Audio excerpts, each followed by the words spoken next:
Reason why the main prayer is the prayer of forgiveness. But forgiveness is not only to speak. Can I speak to someone?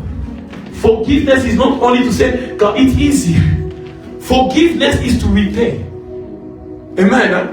When you go to court, you can see when people they have a problem there. They cannot just agree you kill someone, they say, forgive me, they release. No. You're gonna pay. You must repay.